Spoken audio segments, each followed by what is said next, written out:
여러분, 이제부터 본격적으로 얘기를 하겠습니다. 카카오가 왜 100조짜리 회사가 됐을까? 전혀 다른 관점이 성공의 시작이었다는 사실을 여러분께 말씀드립니다.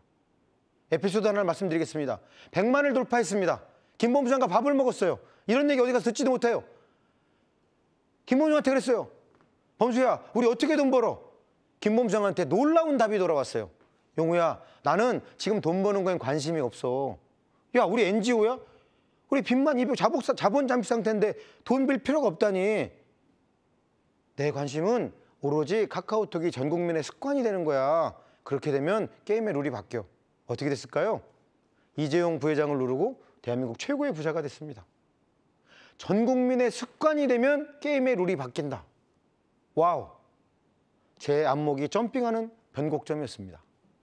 습관으로 자리 잡기 전까지는 함부로 움직이지 않는다. 습관의 크기와 빈도가 비즈니스의 사이즈다.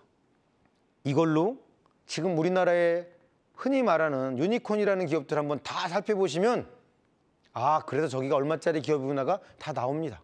그래서 한번 따져봤습니다. 진짜인지. 네이버는 습관 관점으로 한번 보겠습니다. 습관을 잡으면 게임의 룰이 바뀐다고 했으니까. 네이버는 정보를 찾아보는 습관을 장악한 거고, 카카오는 커뮤니케이션의 습관을 장악한 거고, 카카오 택시는 택시 부르는 습관을 잡은 거고, 배달의 민족은 배달 음식을 주문하는 습관을 장악한 1등 기업입니다. 그들이 잡은 것은 다 습관이었습니다. 얼마짜리 회사인지 보십시오.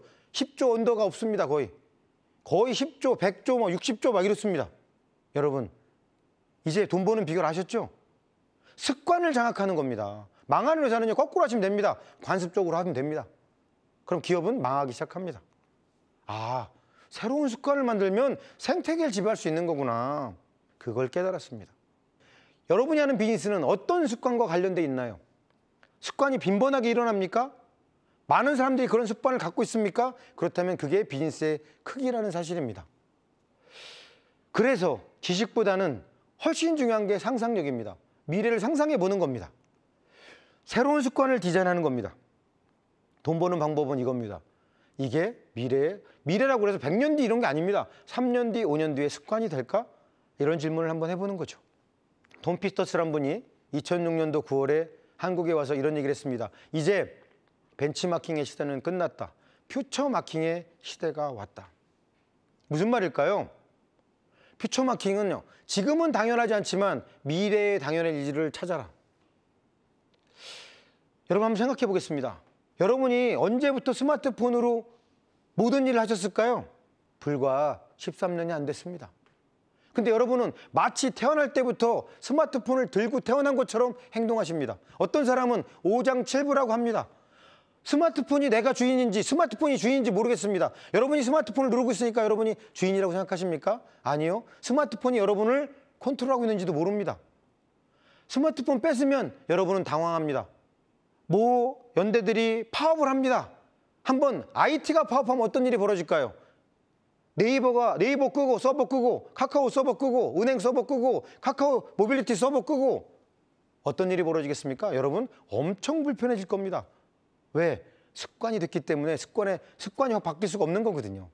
당연하지 않았던 것들이 당연해지면서 세상은 바뀝니다. 그렇다면 앞으로 당연해지지를 찾는 게 바로 미래 사업 아니겠습니까? 윌리엄 깁슨이 이런 얘기를 했습니다. 미래는 이미 와 있다. 다만 널리 퍼지지 않았을 뿐이다. 자, 룰. 당연하다고 생각하는 게 있습니다, 현재. 그런데 what if? 만약에 이것을 이렇게 바뀌면 어떻게 될까? 이런 상상력을 계속 일상에서 해보는 겁니다. 카카오뱅크는 왜 몇 년 되지도 않아서 유수의 연령들을 제끼고 정상의 자리에 올라갈 수 있었을까? 이들이 광고를 만들 때 보면, BI를 만들 때 보면 눈에 띄는 표현이 하나 있었습니다. 뭔지 아십니까? 세상에 없던 은행을 만들자. 근데 잘 보시면 저기에 돈 버는 비결이 몽땅 숨겨져 있습니다. 은행은 은행이겠죠. 카테고리는 반드시 있습니다. 그들은 은행이 아니라고 합니다. 새로운 이름을 붙이길 원했죠. 금융 플랫폼. 어떻습니까? 혁신은, 미래는 이렇게 바뀌는 겁니다. 제가 여기 방송국 올 때도 이 카카오 택시를 타고 왔습니다. 혁신입니까? 맞습니다. 혁신입니다. 여러분은 버튼 몇 번으로 택시를 부를 수 있습니다. 택시를 부르는 새로운 습관을 장악한 회사가 카카오 택시입니다. 고객들은 이렇습니다. 단 한 번에 압도적인 편리함을 경험한 고객은 30년의 오래된 습관을 뇌에서 지워버립니다. 그 압도적인 편리함 하나를 만들기 위해서 묻은 애를 쓰는 겁니다. 100 플러스 1은 1000이다. 사는 이유는 결국 하나입니다. 100 플러스 1은 100일이 아니라 왜 1000일까요? 그 하나가 모든 걸 차지하게 만드니까요. 비슷한 상황에서는 압도적 하나를 갖고 있는 사람이 다 차지합니다. 그 공식을 저는 수도 없이 봤습니다.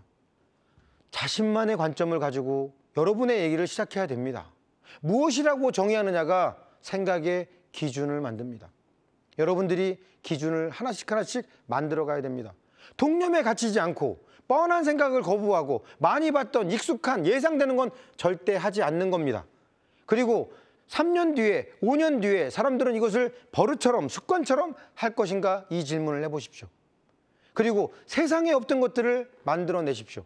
그리고 또 하나 가장 중요한 걸 여러분께 하나 말씀드리겠습니다. 모든 서비스를 디자인할 때 이걸 쓰는 사람이 서비스가 됐건 제품이 됐건 고객한테 정말 도움이 됐으면 좋겠다. 이걸 쓰는 사람들이 정말 유익했으면 좋겠다는 마음이 직접적으로 배어 있어야 됩니다. 그런 아주 선한 마음이 배어 있지 않다면 실패할 겁니다. 자, 여러분 지금 이 방송을 다 보시고 나서 여러분한테는 어떤 질문이 시작될까요? 저는 여러분한테 새로운 질문들이 막 피어났으면 좋겠습니다. 그 질문이 3년 뒤에 여러분을 좋은 곳으로 데려가게 할 수 있으면 좋겠습니다. 3년 뒤에 여러분은 어떤 상태가 되어 있으시면 정말 좋으시겠습니까? 3년 뒤에 이렇게 돼 있으면 정말 좋겠다는 것들을 정하시고 거꾸로 계산해서 현실에서 최선을 다해서 시간과 바꿔낸 것들이 여러분이 원하는 곳에 데려갈 수 있도록 하루하루 꾸준히 노력하셨으면 좋겠습니다. 그러다 보면 성공은 바로 여러분 앞에 그리고 여러분 옆에 반드시 있을 거라고 믿습니다. 카카오가 그랬듯이 배민이 그랬듯이 수많은 혁신 기업들이 그랬듯이 그런 과정을 겪어서 여러분들이 꼭 성공하시기를 간절한 마음으로 기원합니다. 이상 마치겠습니다. 고맙습니다.